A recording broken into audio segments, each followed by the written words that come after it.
Hi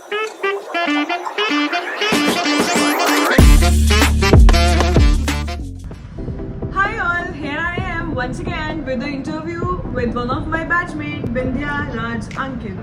As you all of you know that I'm doing my 1-year MBA PGPX from IIMA Ahmedabad. He is one of my batchmates. He's from another section A, but then we keep talking and quite interesting person. So today he's a mechanical engineer. He has done his engineering from IIT Guwahati. After that he has worked with ISRO as a design engineer. And last year he also cracked, almost went to the civil service interviews, and he is from Patna, Bihar. Actually the good thing about him is he has been to Delhi for his studies, Delhi, Assam. He has worked in Kerala, and right now he's in Gujarat, and he's born and brought up in Patna, Bihar. So very diverse personality. But this is just a tip of the iceberg, because you will get to know a lot of interesting things while I get into this interview. So keep watching and just be with me. So hi Bindya. Hi, would you like to just give anything interesting fact about you which people would like to know? So anything. So first of all, Vilkita, thanks for the warm welcome.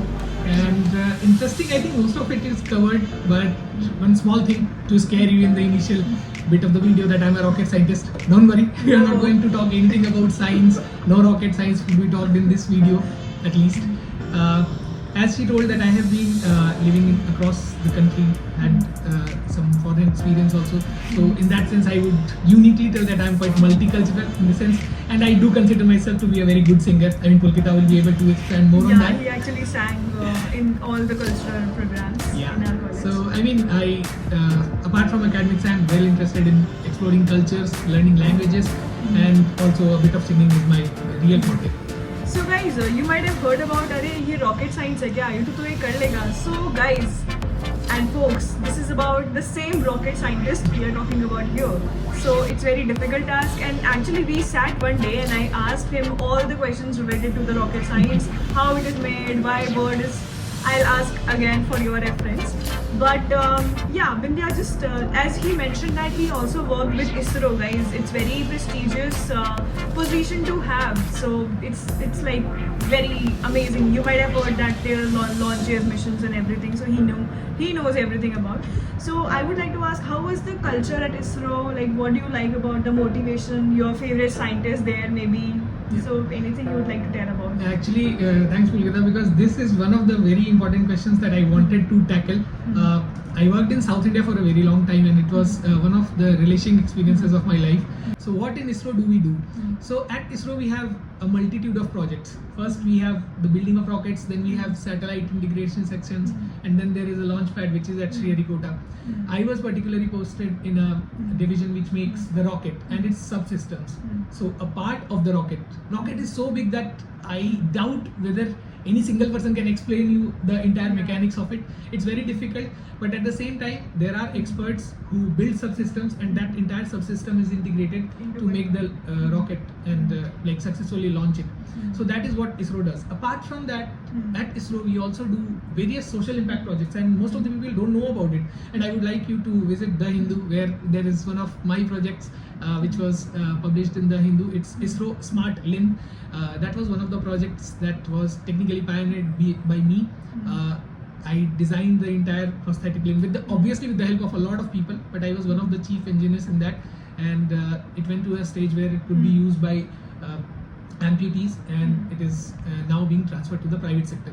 So we do all sorts of social impact projects also, where the Ministry of Social Justice interacts with us, provides us projects that are there and that is needed by the country, but there is no one to supply such products. So we do fill that vacuum also. So it's entirely obviously a rocket launching organization, but at the same time it does a lot of things for the country apart from rocket launches. The second thing is that the work culture at ISRO is very enlightening. I will tell you the first experience when I joined. I was a very young engineer, and I was very hesitant to talk to a lot of seniors. And I remember one of the seniors coming to and saying me, "I'm just of your age, man," and his hair was all white. Oh, so okay. He told me that he's like just of the same age as mine. So I was very astonished, and at the same time, it actually gave me a kind of good motivation, and I was not much hesitant to interact with them. So my technical interactions later became very fruitful, and I was less hesitant. More of interaction was there, and people are very collaborative.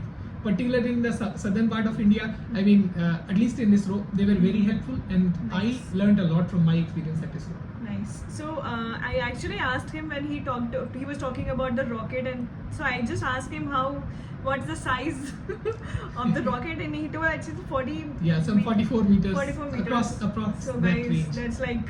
that's like a huge.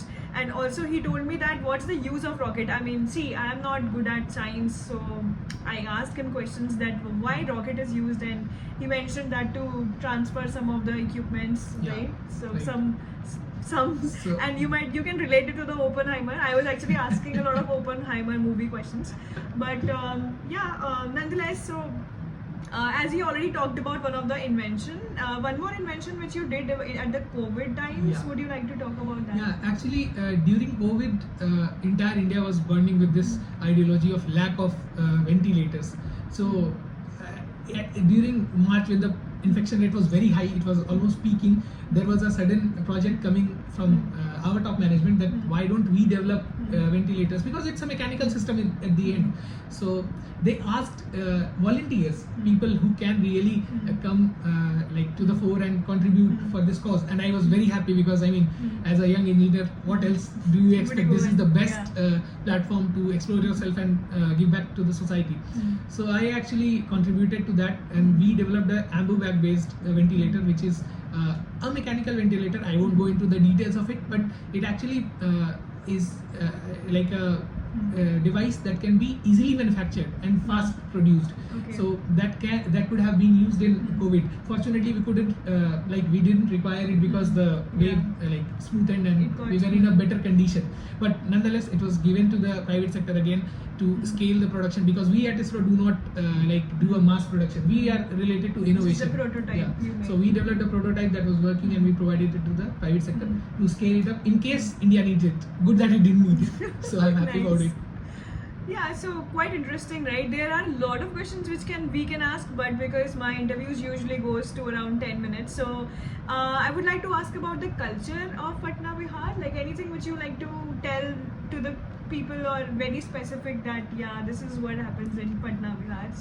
So I remember, because a good part of my personality relates to culture, and I remember one of the songs that recently came in I think a TV series or something, that ठोक देंगे कट्टा कपार में आइए ना हमरा बिहार में. So that is the conception of Bihar, that it's something like gangs are operating there, and I know most of you would be relating to this ideology. But I remember I have a nice twisted version of it, which I wrote somewhere when this song came. So it goes like, Buddha की धरती पर उगल गणतंत्र यहाँ, महावीर चंद्रगुप्त मौर्य और कौटिल्य का नाम यहाँ, बवंडर है रे हवा इतिहास रे, आइए ना हमरा बिहार में. Loosely translates to thank you. And he wrote it himself. Yeah, I just twisted the main lyrics of it. So the crux of it is that Bihar has a huge cultural history of Gautam Buddha, Mahavir, Jain. All these people were born and brought up there. It has a very huge cultural history, and people often neglect this.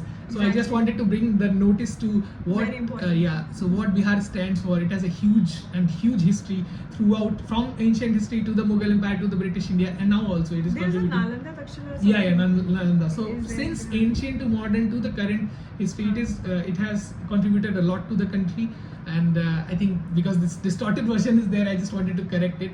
And my family lives there, although I do not quite often visit there nowadays because of my other engagements, profession and education.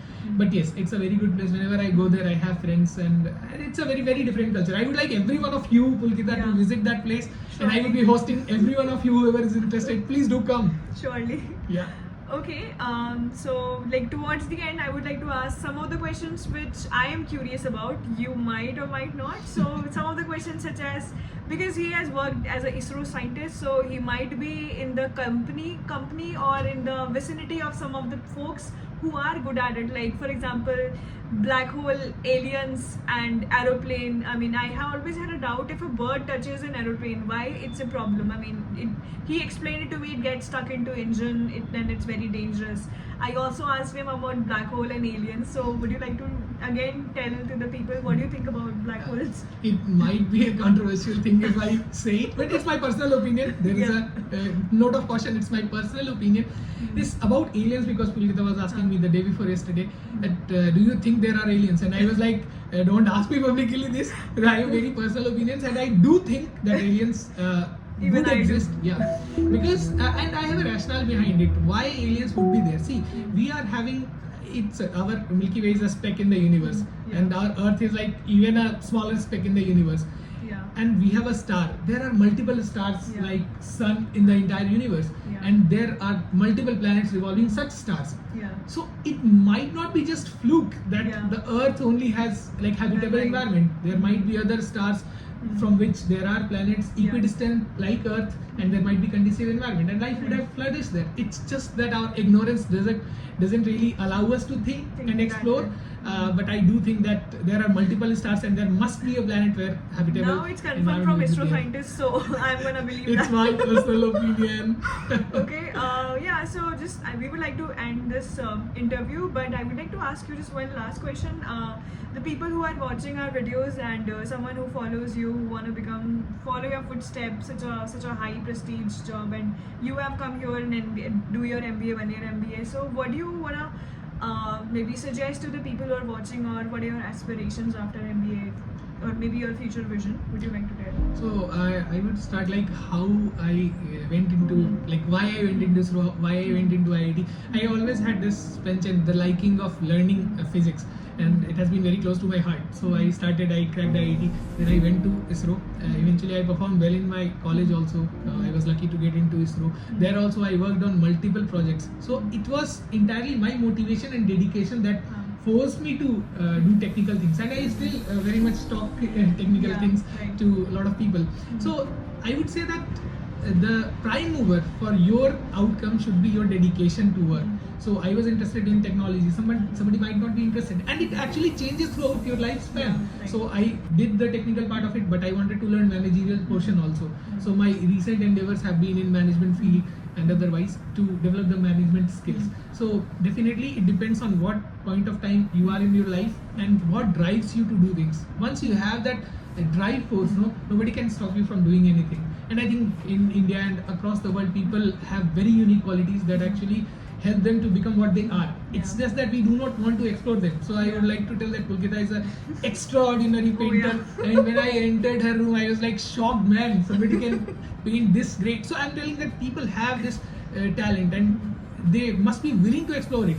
Definitely not at the cost of academics, I would say, but equal balance of everything would help you to explore yourself much better. It's The not just passion. academics, it's you as a person, as a whole, and try to explore that. Learn from everyone. Be humble. That's the most important thing that Actually, you would ever we are encounter learning in- this in OB Yeah. every day. You would definitely appreciate that. Once you are humble, you learn from everyone. So yeah, just follow your instincts, explore yourself, and be humble. Yeah. Nice to everyone. Sen, thanks a lot. Thanks for being here. Thank and you. thanks all of you for hearing this video. Yeah.